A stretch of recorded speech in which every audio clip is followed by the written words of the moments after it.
Welcome back to my room makeover series.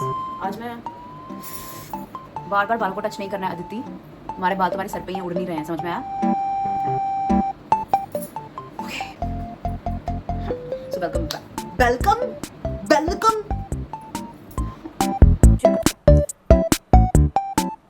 So welcome back to my room makeover series. तो आज हम discuss करने वाले हैं द एक्सपेंसेस जो अभी तक हुए हैं मेरे in making over this room. तो सबसे पहले तो देखो मैंने क्या क्या कर लिया अपने कमरे में अभी तक। इतना कुछ खास नहीं किया है, लगता है कुछ खास नहीं किया, बट बहुत मेहनत लगी है इतना करने में भी। सबसे पहले तो वो पर्दे, सबसे बड़ा खर्चा उन पर्दों का था, बिकॉज वो 1000 का एक था और मैंने 6 पर्दे लगाए हैं कमरे में, तो कुल मिला के 6000 रुपये का वो खर्चा आया। उसमें से मम्मा ने बार्गेन करके 5000 के लिए हैं हमने वो पर्दे। एंड सेकेंड मेन खर्चा आया है मेरा उस शीशे का।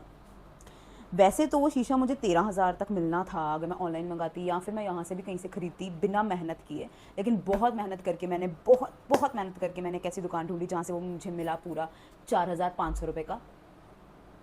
यस, अगर आपको जानना है कि वो दुकान कौन सी है तो मैं आपको बता सकती हूँ। आप कमेंट करके मुझसे पूछ लेना, तो मैं आपको फ़ोटो भेज दूँगी, ठीक है? लोकेशन भेज दूँगी उस दुकान की। अगर आपको वो शीशा चाहिए होगा ना तो आप कहीं से भी ढूंढोगे, इवन ऑनलाइन भी वो बहुत महंगा मिल रहा है और दुकानों से भी बहुत महंगा मिल रहा है। पता नहीं मुझे कैसे वो दुकान मिल गई, भगवान तेरा लाख लाख शुक्र है।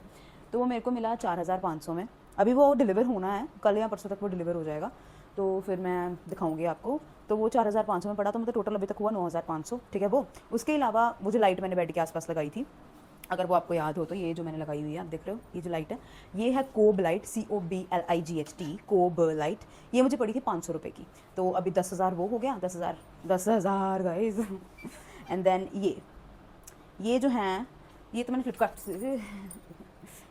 से मंगवाया है। ये कुछ 117 या 15 के थे। और वो जो बेल पत्तरियाँ सीजी थी जो कहीं भी नहीं आ रही हैं, कहीं लग भी नहीं रही हैं, वो मैंने मंगवाई थी कुछ 80 रुपये की, अपनी औकात पे आई गई वो पैसों के अकॉर्डिंग। एंड ये बहुत काम की चीज़ है, इसमें मैंने बहुत कुछ रखा है और आप इस पर फ़ोन भी चार्ज कर सकते हो। ये तो देखो वाले, ये मैंने मंगवाए थे कुछ 189 रुपीज़ के थे। ये 2 मैंने मंगवाए थे। और उसके अलावा इसको बनवाने में मेरा ज़्यादा खर्चा तो नहीं आया, क्योंकि जितना भी इसको बनाने में मटेरियल लगा था वो अलमारी से निकल आया था। आपको याद है ना वो अलमारी जो यहाँ से मैंने बाहर निकाली थी, उस अलमारी में से लकड़ी भी बच गई थी। एंड ये शीशा जो लगाया है शेल्फ्स की तरह, वो भी उसी अलमारी में से निकल आया।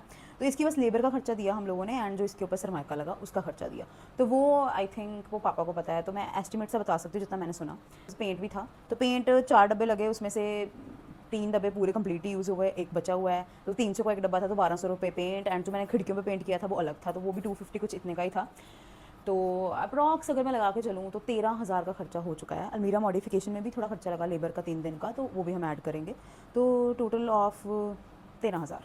तो 13,000 रुपये अभी तक मैं खर्च कर चुकी हूँ। वैसे सबके इतने ही लगेंगे, बिकॉज सबको मेरी तरह चुलनी मची है ना वो बड़े बड़े शीशे लेने की या पर्दे चेंज करने की, तो वही मेन खर्चा था। 9,500 रुपये उन्हीं 2 चीज़ों के हैं। तो अगर आप वो नहीं करोगे तो आप इजीली अपना रूम मेकओवर कर सकते हो। बाकी पेंट पे इतना खर्चा नहीं आता अगर आप खुद कर रहे हो तो पर्दे इसलिए चेंज करने पड़े बिकॉज कलर मैच ही नहीं हो रहा था। तो आप हमेशा से ऐसे पर्दे ही लगाओ जो हर एक कलर के साथ चले, ठीक है? तो इसके अलावा अगर आपको कोई सवाल है तो आप मुझसे पूछ सकते हो कमेंट्स में, और आप जुड़े रहो, सपोर्ट करो, जो आप बिल्कुल भी नहीं करते, ना कभी कमेंट, ना लाइक, ना शेयर, कुछ भी नहीं। सब्सक्राइब तो दूर की बात है। तो प्लीज़ गाइस मेरे को सपोर्ट करो, और सजेशंस के लिए ओपन है, आप सजेस्ट करो मेरे को क्या करना चाहिए, इस दीवार पे और क्या करना चाहिए, तो आप मेरे को बताओ ताकि मैं कुछ और भी करूँ इस रूम में। बाकी लाइटिंग ऑब्वियसली मैं चेंज करने वाली हूँ, जैसे मैं लैम्प लाइट्स, लैम्प शेड्स वो ज़रूर लाऊंगी। उसका भी मेरा बजट नहीं बन रहा है, तो जब मेरा बजट बन जाएगा मैं वो ले आऊँगी। जुड़े रहो।